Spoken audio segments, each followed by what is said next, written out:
We are looking at how to pronounce this name from ancient Greek. We'll be looking at how to say more confusing names from Greek mythology and Greece, a Greek goddess.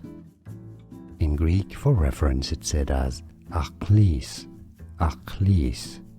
In English, it's generally pronounced as Achlys, Achlys.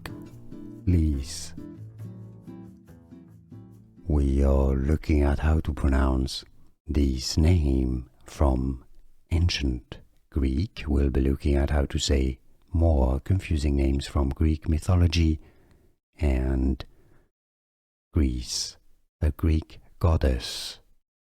In Greek, for reference, it's said as Achlys, Achlys.